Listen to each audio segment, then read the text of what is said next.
محمد وآل محمد صلوات۔ رمضان آ گیا آ گیا آ گیا ماہ رمضان آ گیا رمضان آ گیا۔ لا حول ولا قوة إلا بالله العلي العظيم۔ أعوذ بالله من الشيطان الرجيم۔ بسم الله الرحمن الرحيم۔ الحمد لله رب العالمين، والصلاة والسلام على أشرف المرسلين محمد وأهل بيته الذين أذهب الله عنهم الرجس وطهرهم تطهيرا۔ اللهم صل على محمد وآل محمد۔ أما بعد، فقد قال الله تبارك وتعالى في كتابه المجيد وفرقانه الحميد وخطابه المتين، وهو أصدق الصادقين وقوله الحق۔ بسم الله الرحمن الرحيم۔ يا أيها الذين آمنوا كتب عليكم الصيام كما كتب على الذين من قبلكم لعلكم تتقون۔ صدق اللہ العلی العظیم۔ اللہ سبحانہ و تعالی قرآن مجید کے سورہ بقرہ کی آیت نمبر 183 میں ارشاد فرما رہا ہے کہ اے صاحبان ایمان، تمہارے اوپر روزے فرض کر دیے گئے ہیں، واجب قرار دیے گئے ہیں، جیسے کہ تم سے پہلی امتوں کے اوپر واجب تھے۔ تو یہ آیت وہ ہے جس میں اللہ سبحانہ و تعالی روزے کے واجب ہونے کا اعلان کر رہا ہے امت حضرت محمد مصطفیٰ صلی اللہ علیہ وآلہ وسلم کے لیے، اور ساتھ ہی ساتھ یہ بھی بتا رہا ہے کہ روزہ کوئی نئی چیز نہیں ہے، بلکہ اس سے پہلے جو امتیں تھیں ان کے اوپر بھی روزہ واجب تھا۔ اب روزہ کیوں واجب قرار دیا گیا ہے؟ اللہ سبحانہ و تعالی جو رحمان و رحیم ہے، جو اپنے بندے کو خوش دیکھنا چاہتا ہے، جس نے اپنے بندے کے لیے ساری کائنات کی نعمتوں کو ایک دسترخوان کی طریقے سے چن دیا ہے اور ساری کائنات کو اس کے لیے مسخر کر دیا، تو اللہ سبحانہ و تعالیٰ کیوں چاہتا ہے کہ اس کا بندہ بھوکا رہے، کیوں اس کا بندہ پیاسا رہے 12 گھنٹے 14 گھنٹے جو بھی وقت ہوتا ہے؟ اللہ کو کیا ضرورت ہے؟ ہمارے بھوکے رہنے سے اسے کیا فائدہ ہے؟ تو اللہ سبحانہ و تعالیٰ نے اس کی حکمت بھی آگے بیان فرمائی کہ لعلکم تتقون، کہ اس روزہ رکھنے کے نتیجے میں، اس کے رزلٹ میں شاید کہ تم متقی بن جاؤ، شاید کہ تم پرہیزگار بن جاؤ، شاید کہ تم اپنے آپ کو گناہوں سے بچا سکو۔ لہٰذا روزہ جو اللہ سبحانہ و تعالیٰ نے ہمارے اوپر واجب کیا ہے، مسلمانوں پر واجب کیا ہے، صاحبان ایمان کے اوپر واجب کیا ہے، وہ اس لیے واجب کیا ہے کہ وہ متقی بنے، پرہیزگار بنے۔ یعنی روزہ رکھنا کوئی ڈائٹنگ نہیں ہے کہ ہم نے روزہ رکھا ہے، ہمیں کچھ کھانا نہیں ہے، کچھ پینا نہیں ہے، نہیں، روزہ ایک مستقل عبادت ہے، روزہ ایک تربیت ہے، جس تربیت کے نتیجے میں جو انسان روزہ رکھے گا تو وہ گناہوں سے دور ہوتا چلا جائے گا۔ تو روزہ طہارت کا ذریعہ ہے، روزہ پاکیزگی کا ذریعہ ہے، روزہ انسان کو برائیوں سے دور کرتا ہے۔ اور اگر انسان روزہ رکھ رہا ہے بظاہر، لیکن اس کے باوجود وہ اپنے آپ کو گناہوں سے نہیں بچا رہا ہے، تو اس کا روزہ اصل میں روزہ نہیں ہے۔ اب یہ روزے کتنے رکھنے ہیں؟ تو قرآن مجید نے کہا ایام معدودات، گنتی کے چند دن۔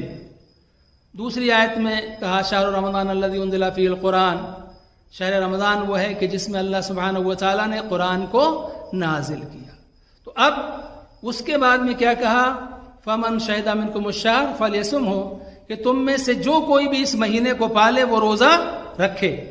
یعنی اللہ سبحانہ و تعالیٰ نے روزے کا جو ٹائم معین کیا ہے وہ ایک مہینہ ہے۔ اب یہ 29 کا مہینہ ہو یا 30 کا مہینہ ہو، اس کے حساب سے روزے ہمارے اوپر واجب ہیں۔ تو ہر مسلمان کو روزہ رکھنا ہے۔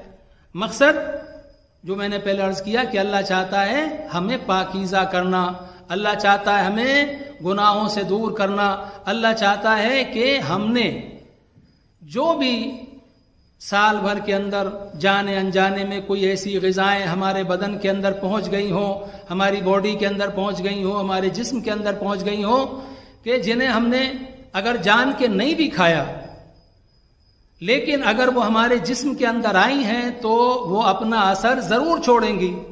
لہذا جو ان کا اثر ہمارے جسم میں ہو گیا ہے، ہمارے قلب کے اوپر ہو گیا ہے، ہمارے دل کے اوپر ہو گیا ہے، ہمارے دماغ کے اوپر ہو گیا ہے، اس سے ہم اپنے آپ کو کیسے پاکیزہ بنائیں؟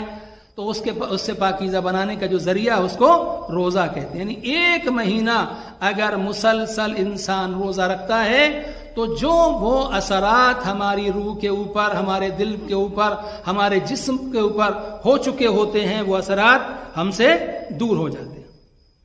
اب ایک بات میں یہاں پر تھوڑا سا کلیئر کرنا چاہتا ہوں، وہ یہ ہے کہ ابھی کورونا وائرس کے حوالے سے جو یہ چل رہا ہے دنیا بھر میں، اللہ سبحانہ و تعالیٰ اس ماہ مبارک رمضان کے واسطے سے اور اس میں نازل ہونے والی عظیم کتاب قرآن مجید کے واسطے سے اور اس میں آنے والی عظیم رات جسے شب قدر کہتے ہیں، لیلۃ القدر کہتے ہیں، اس کے واسطے سے اور اس نبی کے واسطے سے، اللہ کے جس پر اس نے قرآن کو نازل کیا، ان کے اہل بیت کے واسطے سے تمام دنیا سے پروردگار عالم اس کورونا وائرس کا خاتمہ کرے اور پھر دنیا میں مساجد اسی طریقے سے آباد ہوں اور اسی طریقے سے مومنین جماعت کے ساتھ نمازیں پڑھیں، دعائیں ہوں، مجلسیں ہوں، دیگر جو عبادات کے طریقے ہیں جو اجتماعی طور پر ہم لوگ سب گیدر ہو کے کرتے تھے وہ واپس سے شروع ہو سکے.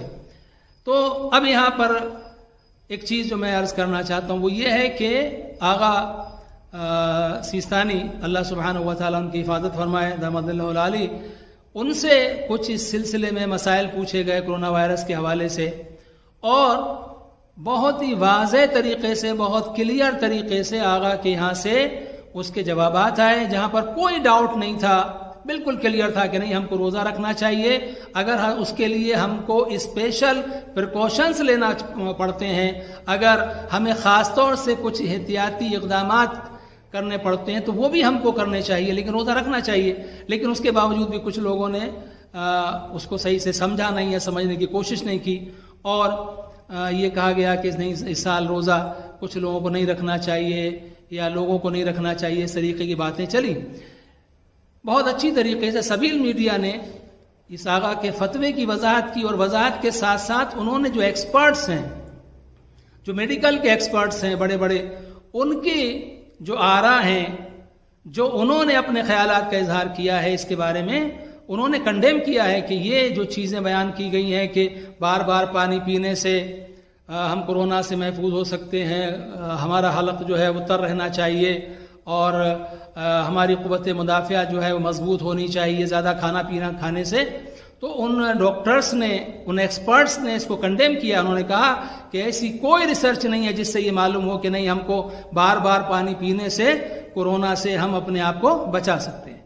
اور انہوں نے یہ بھی کہا کہ جہاں تک یہ بات ہے، کچھ ڈاکٹرز نے کہا کہ اگر آپ یہ کہتے ہو کہ اس سے ہماری امیونٹی سسٹم جو ہے، ہماری جو قوت مدافعت ہے، بیماری سے جو لڑنے کی ہماری طاقت ہے وہ روزے سے کمزور ہوتی ہے، صحیح نہیں ہے، بلکہ روزے سے ہماری قوت مدافعت اور زیادہ مضبوط ہوتی، اسٹرانگ ہوتی ہے. لہذا اگر کوئی انسان روزہ رکھتا ہے تو زیادہ امکان اس بات کا ہے کہ بیماریاں اس سے دور رہیں گی، اس کے اندر وہ طاقت پیدا ہو جاتی ہے کہ وہ بیماری کا مقابلہ کر سکتا ہے. اب اسی کو اگر ہم دیکھیں کہ ہمارے نبی حضرت محمد مصطفیٰ صلی اللہ علیہ وآلہ وسلم، اللہم صلی علی محمد وآلہ وسلم، پیغمبر کی حدیث ہے، پیغمبر فرماتے ہیں سومو تسحو، سومو تسحو، کہ روزہ رکھو تاکہ تم صحت مند ہو جاؤ. یعنی پیغمبر فرما رہے ہیں کہ اگر تم روزہ رکھو گے تم ہیلدی ہو جاؤ گے. ہاں یہ بات الگ ہے، کچھ لوگ ہیں کہ جو بیمار ہوتے ہیں ان کے لیے اجازت ہے، ان کو چھوٹ دی گئی ہے کہ وہ روزہ نہ رکھیں. قرآن مجید میں بھی واضح طور پر اللہ سبحانہ و تعالیٰ نے اعلان کیا فَمَنْ كَانَ مِنْكُمْ مَرِيضًا أَوْ عَلَىٰ سَفَرٍ فَعِدَّةٌ مِنْ أَيَّامٍ أُخَرَ، کہ تم میں سے اگر کوئی بیمار ہے یا مسافر ہے تو اسے چاہیے کہ وہ دوسرے دنوں میں روزے کی قضا کرے. تو یہ جو مسائل ہیں کورونا وائرس سے متعلق، یہ بھی اسی طریقے سے جو دوسری بیماریوں کا مسئلہ ہے اسی طریقے سے کورونا کے بارے میں بھی بیان کیا گیا ہے کہ اگر وہ صورتحال ہو سکتی ہے تو ٹھیک ہے، کوئی انسان بعد میں اس کی قضا کرے. ادروائز روزہ جو ہے وہ خود ایک طاقت بخشتا ہے انسان کو کہ وہ تمام طریقے کی بیماریوں کا مقابلہ کرنے کے لیے اپنے آپ کو زیادہ صحت مند کر سکے۔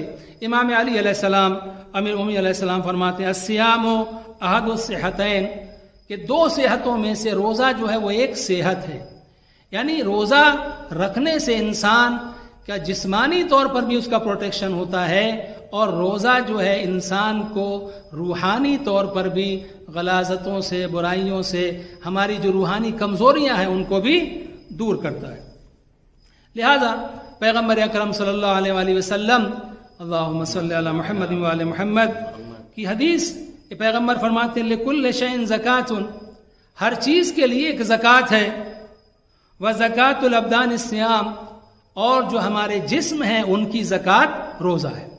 اب یہاں پر یہ بات ہے کہ زکوٰۃ کسے کہتے ہیں؟ مثلا کوئی شخص ہے، اس کے پاس کچھ اناج ہے، کچھ مال ایسا ہے، اسے پاک کرنا ہے، تو اس پاک کرنے کے لیے وہ زکوٰۃ نکالتا ہے، یعنی اس نے زکوٰۃ کے ذریعے سے اپنے مال کو پاک کر لیا۔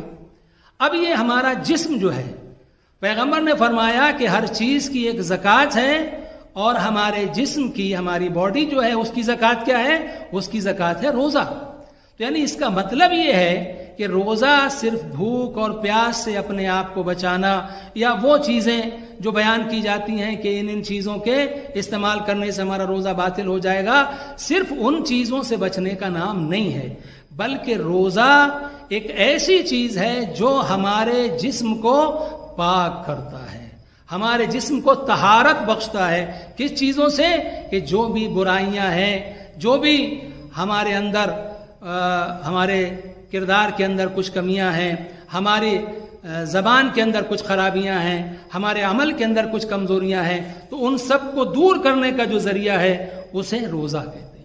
اور اسی لیے آپ دیکھیں کہ انسان کے اوپر اللہ سبحانہ و تعالیٰ نے روزے کو واجب قرار دیا۔ یہی مومن ہے کہ جب اس پر روزہ واجب ہوتا ہے تو نتیجہ کیا ہوتا ہے کہ اس کو پیاس لگی ہے، پانی موجود ہے لیکن یہ پانی کو نہیں پیتا، اسے بھوک لگی ہے، کھانا موجود ہے لیکن یہ کھانے کو نہیں کھاتا، اس کے بعد دوسری چیزیں، فروٹس رکھے ہوئے ہیں، ڈرائی فروٹس رکھے ہوئے ہیں، کچھ بھی کھا سکتا ہے لیکن یہ کھاتا نہیں ہے۔ کیوں نہیں کھاتا؟ کیونکہ اس نے اللہ سے ایک عہد کیا ہے، اس نے اللہ کے حکم پر عمل کیا ہے کہ پروردگار تو نے اس وقت سے اس وقت تک ہمیں کھانے پینے سے منع کیا ہے، لہٰذا ہم اپنے آپ کو کھانے پینے سے بچا کے رکھیں گے۔ تو سوال یہ ہے کہ یہ تربیت کس طریقے سے؟ روزہ اس طریقے سے تربیت ہے کہ اللہ سبحانہ و تعالیٰ 1 مہینے تک مسلسل اپنے مومن بندے کو تربیت دے کے اس لائق بناتا ہے کہ دیکھ تجھے بھوک لگ رہی تھی، تیرا دل چاہ رہا تھا کہ میں پانی پیوں، لیکن تو نے اپنے دل کی بات نہیں مانی۔ کیوں؟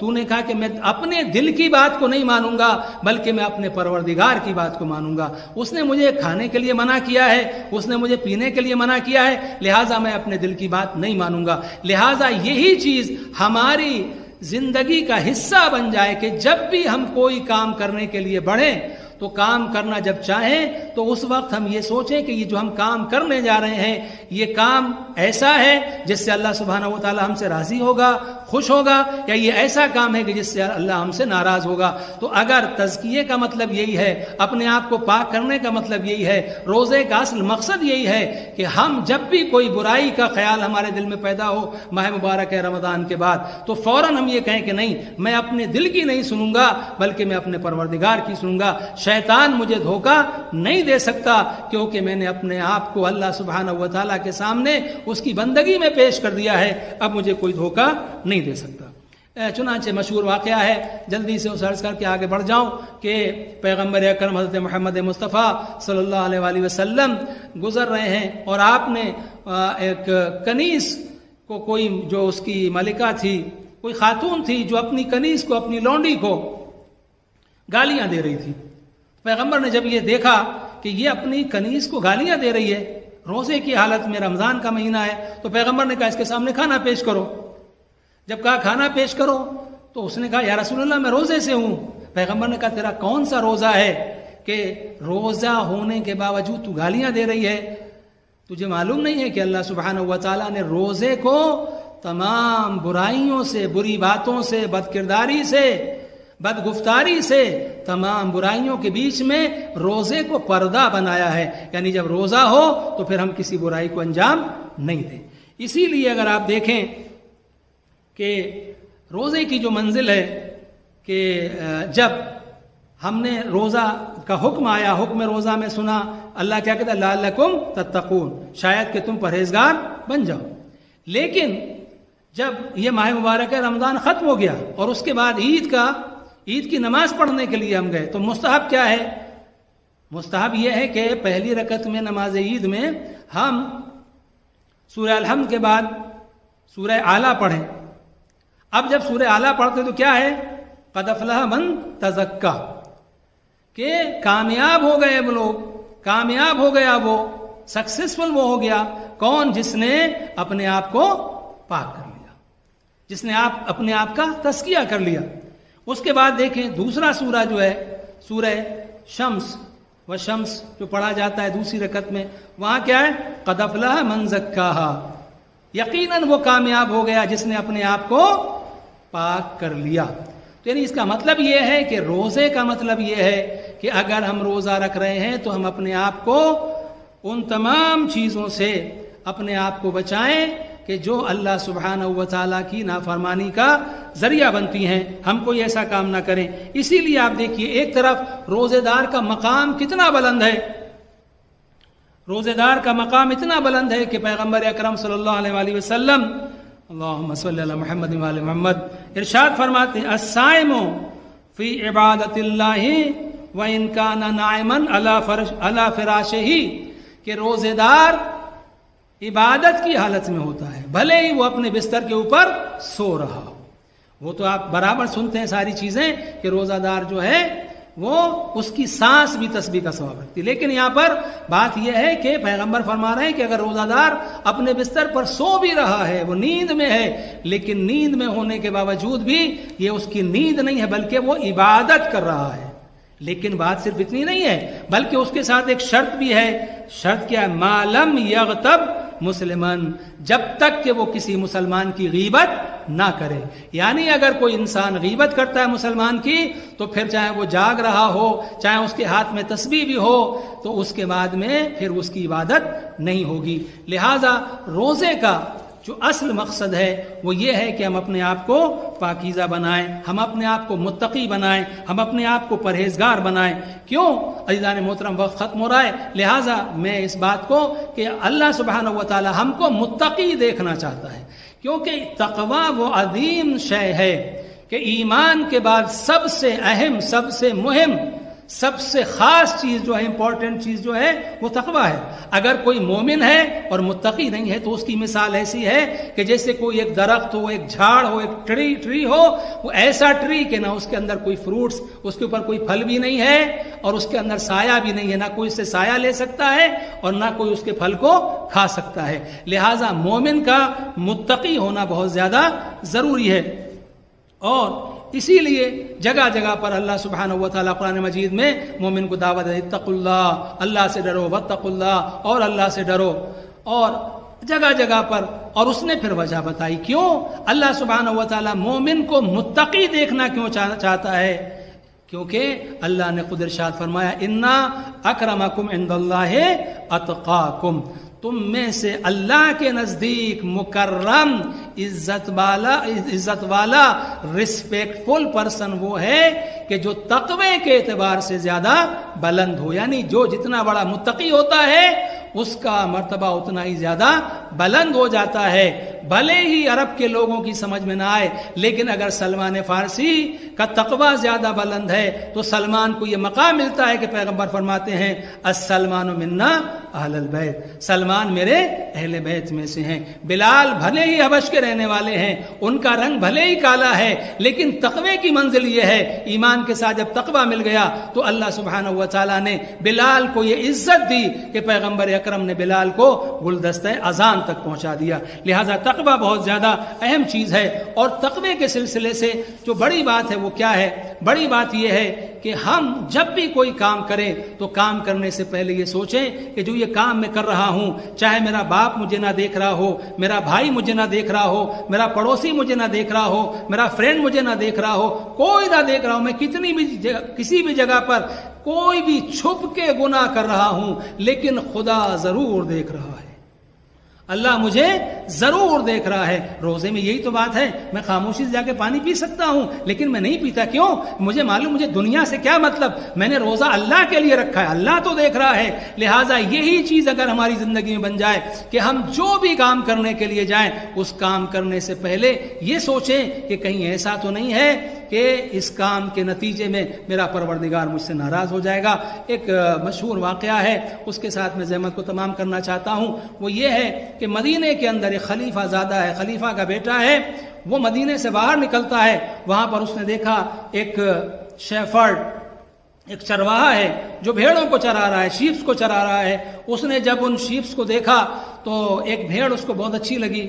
اس نے اس سے کہا کہ ہم کو یہ چاہیے ہے, ہمارے ہاتھ بیچ دو. تو اس نے کہا کہ میں اس کو نہیں بیچ سکتا. کیوں نہیں بیچ سکتے؟ کہا کہ میں اس کا مالک نہیں ہوں, اس کا مالک کوئی دوسرا ہے, میں تو اس کی دیکھ ریکھ کے لیے ہوں, میں یہاں چروایا ہوں, شیفرڈ ہوں, میں ان کو چراتا ہوں, میرا کام یہ نہیں ہے. تو اس نے کہا کہ ارے اسے کیا معلوم ہوگا, میں تمہیں پیسہ دیتا ہوں, بڑھا کے پیسہ دیتا ہوں, پیسہ تم لے لو, اپنے مالک کو نہیں بتانا, اپنے مالک کو نہیں بتانا کہ میں نے تم سے اس کو خریدا ہے. اگر مالک پوچھے تو اس سے کہہ دینا کہ بھیڑیے نے اس بھیڑ کو کھا لیا. اب تو اتنی ساری بھیڑیں ہیں, وہ کہاں گنتی کرے گا, اور اگر اسے معلوم بھی ہو جائے تو کہہ دینا کہ بھیڑیے نے آگے کھا لیا, بات ختم ہو جائے گی.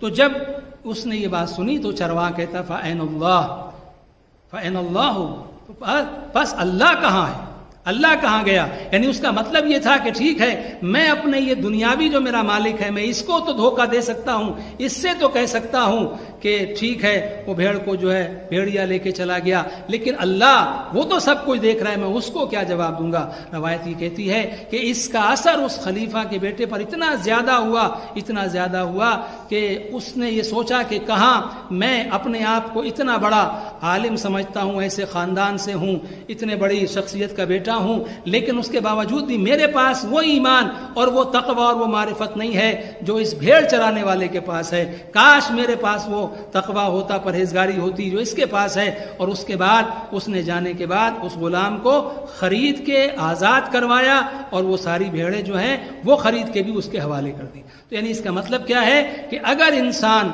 ہر وقت اپنے ذہن میں اس بات کا خیال رکھے کہ کوئی دیکھ رہا ہو یا نہ دیکھ رہا ہو, لیکن اللہ ہمیں دیکھ رہا ہے. عزیزان محترم, ہم اللہ سبحانہ و تعالیٰ کی بارگاہ میں دعا کریں کہ پروردگار عالم اس ماہ مبارک رمضان میں روزے رکھنے کی طاقت دینے کے ساتھ ساتھ ہمیں متقین میں شمار کرے, ہمارے اندر تقوی اس منزل پر پیدا کرے کہ جب بھی ہم کوئی گناہ کا ارادہ کریں, کوئی ہمارے اندر خیال پیدا ہو تو فوراً ہم اپنے آپ کو اس سے باز رکھیں. اور عزیزان محترم, یاد رکھیے کہ جب انسان اللہ کا ہو جاتا ہے تو مخلوق اس کے قدموں میں آ جاتی ہے. جب انسان اللہ سے ڈرنے لگتا ہے تو وہ کسی کے سامنے ڈرتا نہیں ہے, کسی سے ڈرتا نہیں ہے, نہ وہ طاقت کے سامنے ڈرتا ہے, نہ دولت کے سامنے ڈرتا ہے, نہ پاور کے سامنے ڈرتا ہے. حکومتیں آتی جاتی رہتی ہیں لیکن اس کے ایمان میں کوئی کمزوری نہیں ہوتی. اور اس کی مثال اگر آپ کو دیکھنا ہو تو کربلا کا میدان اس کی سب سے بڑی نشانی ہے کہ جہاں کربلا کے میدان میں یہ جو نفوس طاہرہ امام حسین علیہ السلام کے ساتھ آئے ہیں, انہیں وہ معرفت حاصل ہو چکی ہے, انہیں تقوی کا وہ مقام حاصل ہو گیا ہے کہ اب موت انہیں موت نہیں بلکہ زندگی دکھائی دیتی ہے. انہیں امام حسین علیہ السلام کا ساتھ ہی سب سے بڑی کامیابی کا ذریعہ دکھائی دیتا ہے. اور عزیزو, بس آخری جملہ, جب آپ روزہ رکھنے کے بعد, پورا دن روزہ رکھنے کے بعد جب افطار کرنے کے لیے بیٹھے اور جب آپ کے سامنے پانی آئے تو پانی پینے سے پہلے جب پانی آپ پینے لگیں یا پانی کو ہاتھ میں اٹھائیں تو اپنے اس امام کی پیاس کو ضرور یاد کیجئے گا کہ جس امام نے کہا تھا کہ اے میرے چاہنے والوں, اے میرے شیو, جب بھی ٹھنڈا پانی پینا تو میری پیاس کو یاد کر لینا. اے عزادارو, اس مظلوم اصغر کی پیاس کو ضرور یاد کرنا, جناب سکینہ کی پیاس کو ضرور یاد کرنا. اللہ سبحانہ و تعالی ہمیں اپنے نیک بندوں میں شمار کرے اور ہمیں زیادہ سے زیادہ عبادات انجام دینے کی توفیق عنایت فرمائے. آمین رب العالمین. بحق محمد وآلہ الطاہرین.